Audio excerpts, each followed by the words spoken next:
E aí, vamos falar, a gente está falando sobre esse ato de presentear, as habilidades que a gente tem também para presentear, né? Para fazer pelo outro, para fazer por nós. E aí, a gente sabe que na cozinha nós podemos exercer essas habilidades também, porque cozinhar faz parte do nosso cotidiano.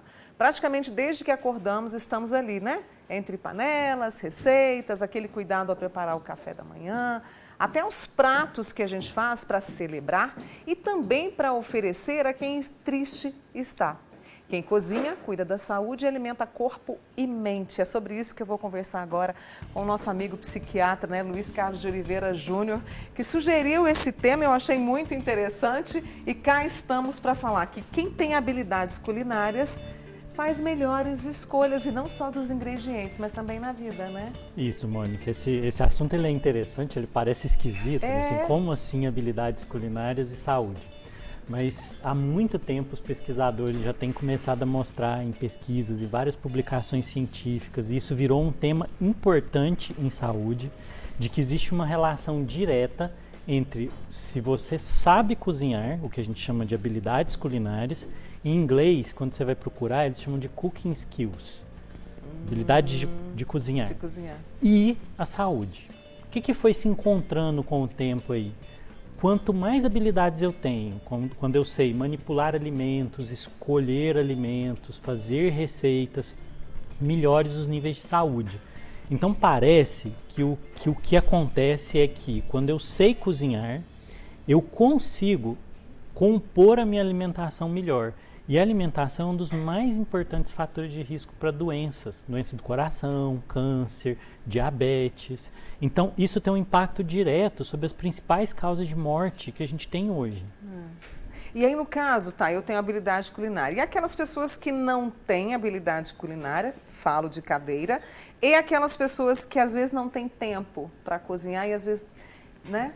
Não aproveitam disso. Bom, aí tem umas coisas interessantes aqui. Primeiro, é o seguinte, habilidade não é uma coisa que você nasce com ela, assim, abriu o céu de repente, quando você nasce, eu falo assim, esse aqui vai aprender a cozinhar. Não é assim que funciona. Habilidade é treinável, a pessoa pode aprender o mínimo possível para que a alimentação dela não esteja na mão do outro. Olha o raciocínio aqui. Se a alimentação é o principal fator de risco para a saúde, se eu não cuido da minha alimentação, eu entrego isso para outra pessoa, a minha saúde está na mão de quem? Daquele que cozinha a minha comida. Então o ponto principal é esse, né? Então você pode treinar, você pode aprender sim. Quando a gente aprende a cozinhar, você aprende a pensar a alimentação, inclusive na hora que você vai pedir ou comprar um alimento. Então a história do tempo, né? Eu não tenho tempo de cozinhar. Quando você sabe cozinhar, você consegue resolver esse problema com mais rapidez. Porque o grande problema hoje das pessoas é o quê? Com a história do tempo, a gente faz péssimas escolhas de saúde. Você pede aquele alimento ruim, com uma composição ruim, rico em gordura, às vezes rico em substâncias que não são boas, ultraprocessados, né? Que não são bons para a saúde. Você acaba escolhendo isso, em vez de pensar um pouquinho. Quando eu sei cozinhar, eu consigo, acho que é melhor eu comer isso, isso e isso, é o que tem à mão de melhor. Entendi. Cozinhar para o nosso cérebro, então, é fundamental, assim, para essas questões de foco, de concentração, de relaxamento. A gente trabalha isso? Tudo aquilo que é habilidade complexa, fazer uma comparação aqui com uma das coisas que a gente mais sabe que é bom para o raciocínio, para o foco, para a concentração. O xadrez, por exemplo, que é um jogo de estratégia. Tudo que tem essa sequência de coisas, que você tem que tomar decisões, que você tem que planejar, e na cozinha a gente faz isso, é interessante para a memória, para a concentração, para o foco, para o raciocínio. Então, quando eu vou planejar uma receita, eu tenho uma coisa extremamente complexa. Não parece, mas eu tenho que organizar os ingredientes, eu tenho que pensar a ordem das coisas, quanto tempo, a combinação. E fora que, assim, uma vantagem que tem do xadrez, por exemplo, é que a alimentação ela envolve muito mais sentidos.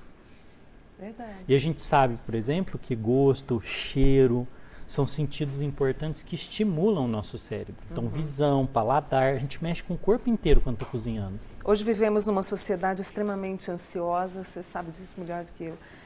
Casos de depressão, esse cozinhar pode ser um santo remédio? O cozinhar ele também é um ritual, um dos rituais mais antigos da humanidade. Cozinhar e comer. Quando você começou a fala aqui, né, abriu o bloco, você estava falando disso de oferecer para o outro o carinho, o cuidado. Então é um ritual de afeto também. É todo um ritual que existe nessa preparação, no servir. E isso está relacionado com relaxamento, com estado meditativo, com generosidade, com gratidão. A gente trabalha tantas virtudes e sentimentos, né? E eu fico imaginando, assim, alguns momentos raros da minha pessoa na cozinha, por exemplo, ao tirar um bolo, ou de repente fazer uma receitinha ali muito leve, traz um sentimento de confiança, fala, gente, eu consegui. Isso também é bom para a gente afastar o que eu disse, ansiedade, depressão. Isso, quantas memórias boas vêm com isso? Quando, por exemplo, o cheiro de café passando, o cheiro de arroz sendo refogado ali no alho, isso lembra o quê? Lembra a casa de mãe, casa de vó. Então trazem memórias, traz emoção positiva. E aí a gente tem aquela máxima assim de que a cozinha parece que a mulher tenha mais habilidade, mas nós temos o homem também que traz essa habilidade, que pode ajudá-los, porque muitos não conseguem se expressar, falar. Tem essa relação também nesses estudos? Sim, existe isso como forma de expressão. A gente tem que lembrar, né, que a cozinha é um lugar tanto do homem quanto da mulher. Exatamente. Né? Se a gente for lembrar, grandes chefes de cozinha são homens também. Sim, né? nós temos grandes nomes, guias né? Que tem estrelas Michelin, isso tudo, né? né? Então a gente sabe que isso é importante para o ser humano, né? E trazer a criança para isso pode ajudar também? É fundamental. Quanto mais cedo você coloca a criança se envolvendo nisso, mais educação em saúde ela vai acumulando.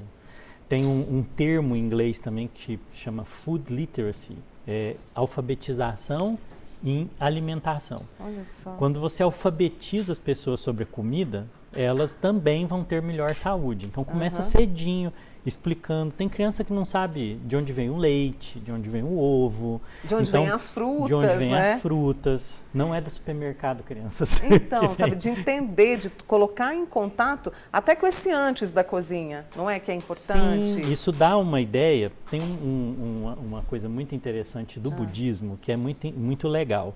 Que uma vez eu ouvi isso e achei incrível. Que é você agradecer toda a cadeia de pessoas que esteve envolvida no alimento que você está comendo.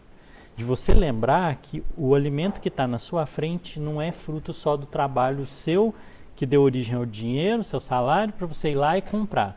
Tem uma cadeia de pessoas envolvidas na alimentação chegar lá. Então dá uma visão até uma visão mais holística da existência, do mundo, de solidariedade também. E ali naquele espaço, eu acho cozinha muito gostoso de estar. A gente trabalha também até essa questão de entender que erramos e trabalhar a nossa compaixão. Isso é um ponto legal que você está colocando. Por quê? Porque às vezes a gente cresce com uma ideia muito de que tudo tem que sair certo, tem que ser perfeito, o perfeccionismo é muito ruim. Nossa, o peso, e a cozinha, né? É um lugar de aprender experimentação. Você faz, deu errado aquela receita, dá mais errado do que certo, e você vai aperfeiçoando aquilo. E você vai aprendendo também que o treino, a insistência, a persistência, a paciência, o raciocínio, corrigir a rota, isso tudo são lições de vida. Vou parar de dizer que eu sou estabanada na cozinha. Sim, talvez você só tenha que treinar mais. Ô Luiz, a turma está comentando aqui, olha, a Leila está te mandando um abraço, é sempre uma conversa maravilhosa com o Dr. Luiz, adoro ele, por isso que a gente chama sempre aqui. A Inês também, a Lindalva, todo mundo aqui acompanhando, né, a nossa conversa sobre isso, sobre as habilidades culinárias. E eu quis trazer o Dr. Luiz Carlos de Oliveira Júnior justamente na quarta-feira, porque daqui a pouquinho a gente tem a Cozinha da Vaxi. Isso aí. E que tem uma habilidade culinária fora do comum, lá. Já está arrumando. Já está arrumando ali. Sabe o que a gente vai fazer hoje? Até para você, para o Luca, para sua esposa, a gente vai fazer uma árvore de frios, uma sugestão para o Natal. Que legal. Né? E reforça os laços também. Eu vejo que você cozinha para o seu filho, né?